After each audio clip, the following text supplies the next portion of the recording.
Hi guys, it's Dad Robin again from the Super Tolentino family. First of all, I'd like to thank everyone who have subscribed to our channel, and for those who haven't, please do subscribe and you'll learn a lot of tricks, tips, and we also go to a lot of tours, and we also review a lot of techie stuff. So if you haven't, please subscribe and show your support, and thank you for watching this video. Today I will be discussing what it takes to become a discharge planner in the hospital. So as you can see, I'm in my cubicle here in the hospital building, and as you can see, that's my name there. I'm a registered nurse by profession, and right now I'm currently working as a discharge planner / community liaison coordinator, or CLC. So what does it take to become a CLC or a discharge planner? First of all, you must have your basic knowledge of how to discharge a patient from a unit. So basically, you need to, before you discharge someone from the unit, make sure there's a doctor's order, and then that the patient has been cleared by PT or OT, and then other recommendations have been made, and the pharmacy already knows, let's say the client's pharmacy already knows that the patient is going back home, so they need to prepare his meds, right?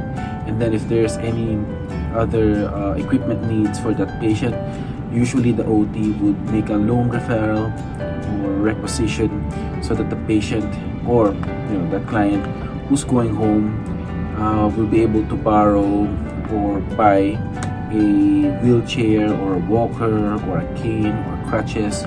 So that's the basic of what the discharge planner does. So when you are discharging a patient, you make sure that all bases are covered for that client, that he's going home safe, that he's not medically acute anymore, and that as a discharge planner, we connect them to home care if they need home care. So home care basically extends the medical assistance or the medical service to a client at home.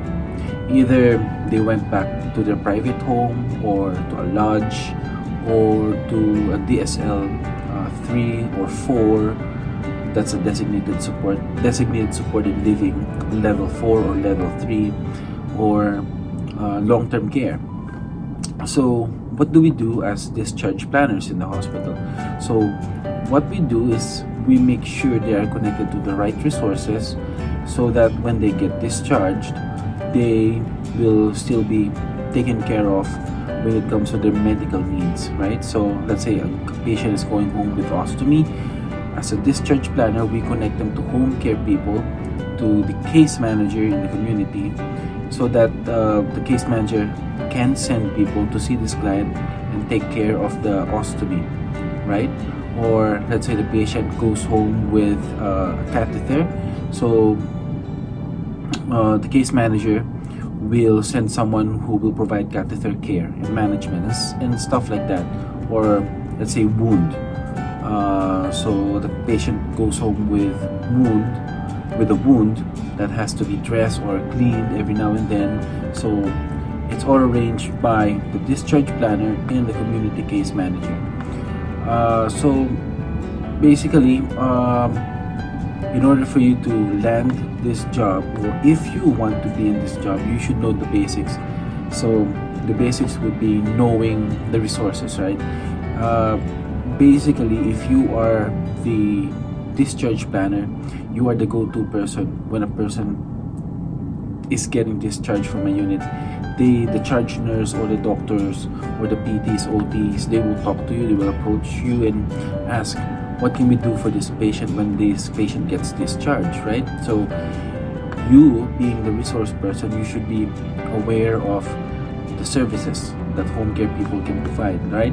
So the basic home care services would be AM and PM care, right? So somebody can come into their house in the morning and in the evening, so they can provide the client like morning care or evening care. And also here in Canada, we can also provide bathing assist. So bathing assist can be done twice a week.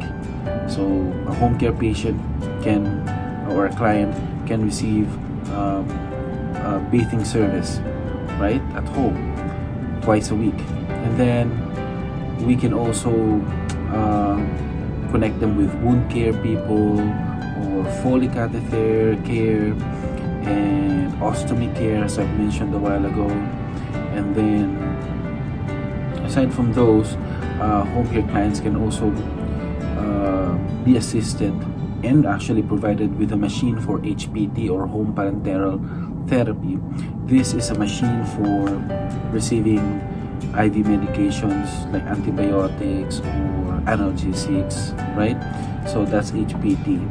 And then home care people can also connect this, or a discharge planner can also connect a client to a social worker if the client actually needs financial assistance or counseling, like grief counseling as well, or if they need power of attorney or a personal directive to be started.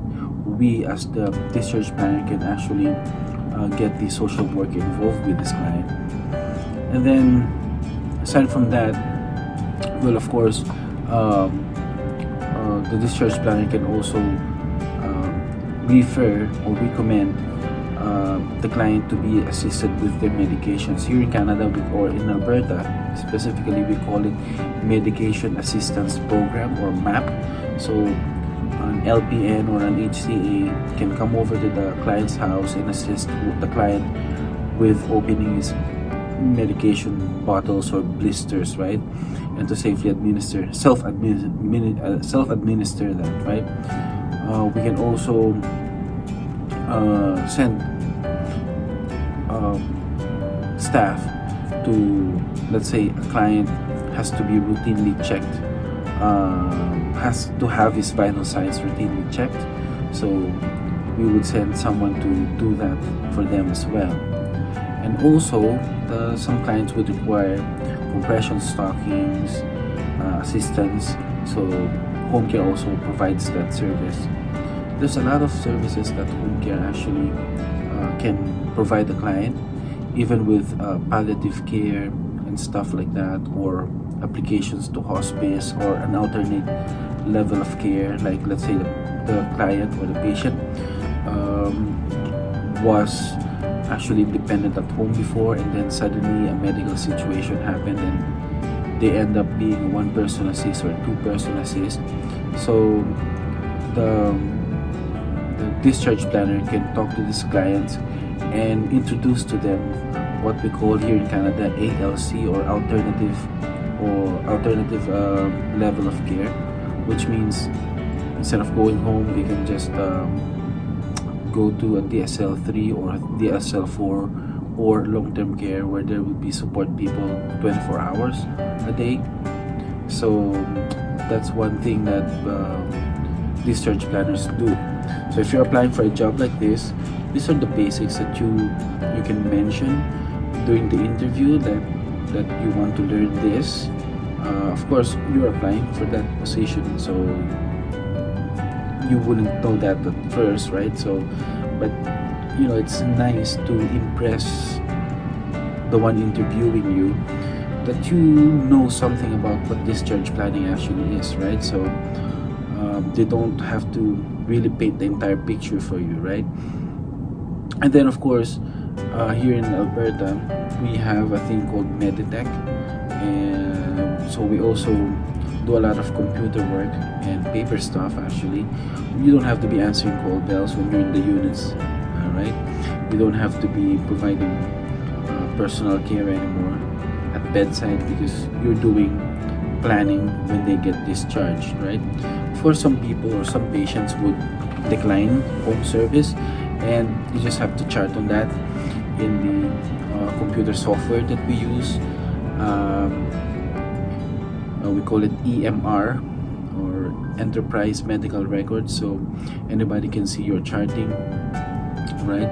So there's a lot of paperwork and computer work involved. So if you want to get into this kind of a job, that's one thing you have to mention during the interview that you are actually good at learning new software, because you're going to be using a couple of new software here, or three software programs here. So that's one thing that you should be telling the interviewer, that you are willing to learn how to operate those softwares, right?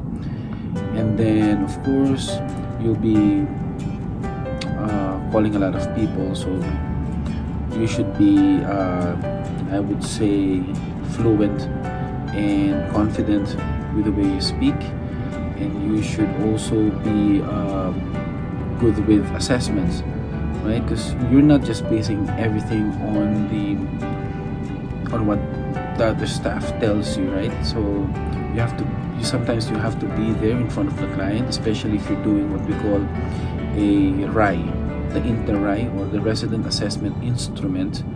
So you're assessing them. You are, there's a couple of pages of questionnaire that you bring with you when you are interviewing a client, but still you're looking at the client, you're asking follow-up questions. So in a way, you use a lot of critical thinking as well. Does this client just need AM/PM care, or would he be needing a lot of assistance? Because discharge planners can also connect these clients to home OT or home PT or clinical nutrition or SLP and stuff like that. So you should be able to use your critical thinking when you are looking after a patient, not only at the bedside but also in this line of profession as well, right? Line of work as well. So those are the basics of what a discharge planner does in the hospital, and I hope you've learned something. And if you're applying for a job like this, I hope you pass, and just let me know. Leave a comment in the comment section below, and please do subscribe, and I wish to make more videos like this. Let me know, okay? You have a great day and stay safe. I'm wearing my goggles. I'm alone here. It's a weekend, so I just took off my mask because I just finished my lunch, and I said, I should make a video about what I'm doing right now. So people who are interested into becoming a discharge planner, they have something like a reference, right? So that's the basic of what discharge planners are, or the community liaison coordinator. All right, have a great day, stay safe, and subscribe. Thank you. Bye.